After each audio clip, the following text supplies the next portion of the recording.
Allergy ಆಗುತ್ತೆ ಅಂತ. But ಇದರಲ್ಲಿ ನಮಗೆ ಆರೋಗ್ಯಕ್ಕೆ ಬೇಕಾದಂತಹ ಅಂಶಗಳು ತುಂಬಾನೇ ಅಂದರೆ ಹೇರಳವಾಗಿದೆ ಅಂತಾನೆ ಹೇಳ್ಬೋದು ಇದರಲ್ಲಿ.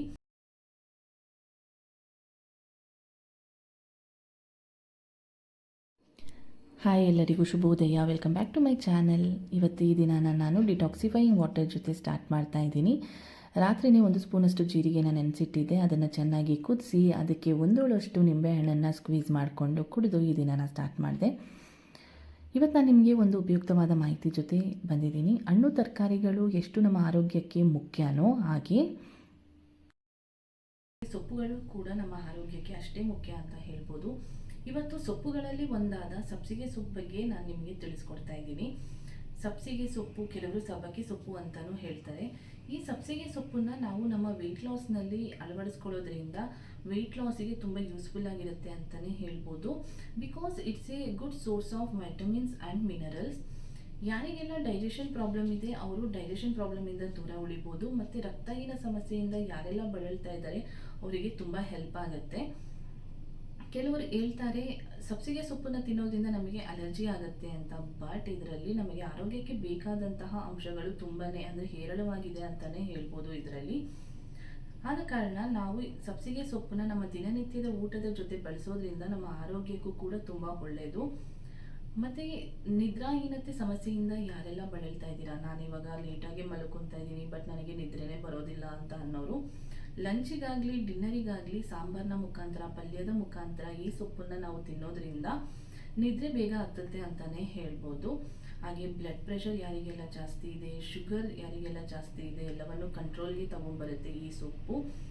ಇದು ಸೊಪ್ಪಿನ ಮುಖಾಂತರ ಅಲ್ಲದೆ ಬೀಜದ ಮುಖಾಂತರ ಕೂಡ ನಾವು ಸೇವನೆ ಮಾಡ್ಬೋದು. ಸಬ್ಸಿಗೆ ಬೀಜ ಸಿಗುತ್ತೆ, ಆ ಬೀಜನ ನಾವು ತಿನ್ನೋದ್ರಿಂದ ನಮ್ಮ ಬಾಯಿಯ ದುರ್ವಾಸನೆಯನ್ನು ಕೂಡ ನಾವು ದೂರ ಮಾಡ್ಕೋಬೋದು.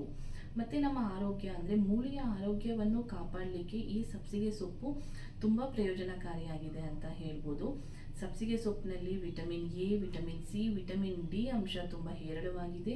ಹಾಗೆ ಕ್ಯಾಲ್ಶಿಯಂ, ಮೆಗ್ನೀಷಿಯಂ, ಫೈಬರ್, ಜಿಂಕ್ ತುಂಬ ಅತಿ ಹೆಚ್ಚಾಗಿದೆ ಅಂತ ಹೇಳ್ಬೋದು. ಸೊ ಆದ ಕಾರಣ ದಿನನಿತ್ಯ ನಮ್ಮ ವೆಯ್ಟ್ ಲಾಸ್ನಲ್ಲಿ ನಾವು ಈ ಸೊಪ್ಪನ್ನು ಸೇರಿಸ್ಕೊಳ್ಳೋದ್ರಿಂದ ತುಂಬ ಯೂಸ್ಫುಲ್ ಆಗಿರುತ್ತೆ. ನಾನು ಇವತ್ತು ಈ ಸಬ್ಸಿಗೆ ಸೊಪ್ಪನ್ನು ಯೂಸ್ ಮಾಡಿಕೊಂಡು ತುಂಬ ಸಿಂಪಲ್ ಆಗಿ ಕೈಗೆಟಕುವ ಕೆಲವು ಪದಾರ್ಥಗಳಿಂದ ಪಲಾವ್ ರೆಸಿಪಿನ ಮಾಡ್ತಾ ಇದ್ದೀನಿ ಬ್ರೇಕ್ಫಾಸ್ಟಿಗೆ. ಬನ್ನಿ ಹಾಗಾದರೆ ಏನೆಲ್ಲ ಪದಾರ್ಥಗಳನ್ನು ತಗೊಂಡಿದ್ದೀನಿ, ಯಾವ ರೀತಿ ನಾನು ಪಲಾವ್ನ ಮಾಡ್ತೀನಿ ಅನ್ನೋದನ್ನು ತೋರಿಸ್ಕೊಡ್ತೀನಿ.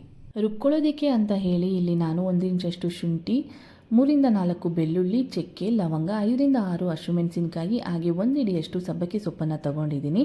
ಇವೆಲ್ಲವನ್ನು ಒಂದು ಜಾರಿಗೆ ಸೇರಿಸಿ ಸ್ವಲ್ಪ ನೀರು ಹಾಕಿ ಇದನ್ನು ಪೇಸ್ಟ್ನ ರೀತಿ ರುಬ್ಕೊಳ್ಳೋಣ. ಹಾಗೆ ಪ್ಯಾನ್ನ ಬಿಸಿಯಾಗಲಿಕ್ಕೆ ಇಟ್ಟಿದ್ದೀನಿ. ಪ್ಯಾನ್ ಬಿಸಿಯಾದ ನಂತರ ಅದಕ್ಕೆ 3 ರಿಂದ 4 ಸ್ಪೂನು ಎಣ್ಣೆನ ಸೇರಿಸಿ, ಎಣ್ಣೆ ಬಿಸಿಯಾದ ಕೂಡಲೇ ಮೀಡಿಯಮ್ ಸೈಜ್ ಈರುಳ್ಳಿ ಹೆಚ್ಚಿಟ್ಕೊಂಡಿರೋದನ್ನು ನಾನು ಸೇರಿಸ್ತಾ ಇದ್ದೀನಿ. ಇದಕ್ಕೆ ನಾನು ಯಾವುದೇ ತರಹದ ಮಸಾಲೆ ಅಂದರೆ ಮರಾಠಿ ಮೊಗ್ಗು, ಸ್ಟಾರ್ ಹೂವು ಮತ್ತು ಪಲಾವ್ ಎಲೆ ಯಾವುದನ್ನು ಕೂಡ ನಾನಿಲ್ಲಿ ಬಳಸ್ತಾ ಇಲ್ಲ. ಈರುಳ್ಳಿ ಚೆನ್ನಾಗಿ ಫ್ರೈ ಆದ ನಂತರ ಮಾಡಿಟ್ಕೊಂಡಿರುವ ಪೇಸ್ಟನ್ನು ಸೇರಿಸಿ ಸ್ವಲ್ಪ ರುಚಿಗೆ ತಕ್ಕಷ್ಟು ಉಪ್ಪನ್ನು ಸೇರಿಸಿ ಒಂದು 3 ರಿಂದ 4 ನಿಮಿಷಗಳ ಕಾಲ ಇದನ್ನು ಫ್ರೈ ಮಾಡ್ಕೊತೀನಿ. ಈ ಪಲಾವ್ ರೆಸಿಪಿ ಅಂತೂ ಮಾಡಲಿಕ್ಕೆ ತುಂಬಾ ಈಸಿ ಅಂತ ಹೇಳ್ಬೋದು. ಇದಕ್ಕೆ ಯಾವುದೇ ತರಹದ ವೆಜಿಟೇಬಲ್ಸ್ ಆಗಲಿ ಏನೇ ಆಗಲಿ ಬೇಕಾಗಿಲ್ಲ. ಇದಕ್ಕೆ ನಾನು ಟೊಮೆಟೊನೂ ಕೂಡ ನಾನು ಬಳಸಿಲ್ಲ ಅಂತಲೇ ಹೇಳ್ಬೋದು. ಮಸಾಲೆ ಎಲ್ಲ ಚೆನ್ನಾಗಿ ಫ್ರೈ ಆದ ನಂತರ ನಾನು 1 ಕಪ್ಪಷ್ಟು ಹಸಿ ಬಟಾಣಿನೂ ಕೂಡ ಇದಕ್ಕೆ ಸೇರಿಸ್ಕೊತಾ ಇದ್ದೀನಿ. ಮತ್ತು ರುಬ್ಲಿಕ್ಕೆ 1 ಹಿಡಿಯಷ್ಟು ಸೊಪ್ಪನ್ನು ತಗೊಂಡಿದ್ದೆ. ಇಲ್ಲಿ ಮತ್ತೆ ಸೊಪ್ಪನ್ನು 1 ಹಿಡಿಯಷ್ಟು ಹೆಚ್ಚಿಟ್ಕೊಂಡು ಹಾಕೋತಾ ಇದ್ದೀನಿ. ಇದನ್ನು ಕೂಡ ಒಂದು 2 ರಿಂದ 3 ನಿಮಿಷಗಳ ಕಾಲ ಚೆನ್ನಾಗಿ ಫ್ರೈ ಮಾಡ್ಕೊಳ್ಳೋಣ. ಇದು ಫ್ರೈ ಆದ ನಂತರ ನಾನು 1.5 ಗ್ಲಾಸಷ್ಟು ಅಕ್ಕಿನ ತಗೊಂಡಿದ್ದೀನಿ. 1.5 ಗ್ಲಾಸಿಗೆ ನಾನಿಲ್ಲಿ 3 ಗ್ಲಾಸಷ್ಟು ನೀರನ್ನು ಸೇರಿಸ್ಕೊಂಡು ರುಚಿಗೆ ತಕ್ಕಷ್ಟು ಉಪ್ಪನ್ನು ಹಾಕಿ ಇದನ್ನು ಕುದಿಲಿಕ್ಕೆ ಬಿಡ್ತೀನಿ. ಇದು ಕುದ್ದ ನಂತರ ಅಕ್ಕಿಯನ್ನು ಸೇರಿಸಿ ಒಂದು ಕುದಿ ಬಂದ ಮೇಲೆ ಕುಕ್ಕರ್ ಮುಚ್ಚಳನ ಮುಚ್ಚಿ 2 ವಿಜಿಲ್ಗಳನ್ನ ಕೂಗಿಸ್ಕೊತೀನಿ. ಇವಾಗ ಗೊತ್ತಿರೋ ಹಾಗೆ ಮಕ್ಕಳುಗಳು ಸೊಪ್ಪನ್ನ ಕೊಟ್ಟರೆ ತಿನ್ನೋದಿಲ್ಲ ಪಲ್ಯ ಮಾಡಿ. ಸೊ ಅಂಥವರು ಈ ಥರ ಮಾಡಿ ಮಕ್ಕಳಿಗೆ ತಿನ್ನಿಸಿ ಅಂತ ಹೇಳ್ತೀನಿ. ಸ್ನ್ಯಾಕ್ಸ್ ಟೈಮಲ್ಲಿ ಅಥವಾ ಲಂಚ್ ಟೈಮಲ್ಲಿ ಮಾಡಿಕೊಡಿ ಈ ರೀತಿಯಾಗಿ. ಬರೀ ಪಲಾವಲ್ಲ, ನಾವು ಇದನ್ನ ಉಪ್ಪಿಟ್ಟಿಗೂ ಸಹ ಯೂಸ್ ಮಾಡ್ಕೋಬೋದು. ತುಂಬ ಪ್ರಯೋಜನಕಾರಿ ಇದೆ ಸಬ್ಸಿಗೆ ಸೊಪ್ಪು. ನಮ್ಮ ವೆಯ್ಟ್ ಲಾಸ್ಗೂ ಕೂಡ ತುಂಬ ಎಫೆಕ್ಟಿವ್ ಆಗಿರುತ್ತೆ.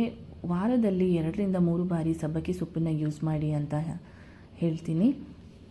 ನೋಡಿ, ತುಂಬ ಸುಲಭವಾದ ರೀತಿಯಲ್ಲಿ ಅತಿ ಕಡಿಮೆ ಮಸಾಲ ಪದಾರ್ಥಗಳನ್ನು ಯೂಸ್ ಮಾಡಿಕೊಂಡು ಕಡಿಮೆ ಸಮಯದಲ್ಲಿ ಸಬ್ಬಕ್ಕಿ ಸೊಪ್ಪಿನ ಪಲಾವ್ ರೆಸಿಪಿನ ನಾನು ತೋರಿಸ್ಕೊಟ್ಟಿದ್ದೀನಿ. ನೀವು ಒಮ್ಮೆ ಈ ರೀತಿಯಾಗಿ ಟ್ರೈ ಮಾಡಿ.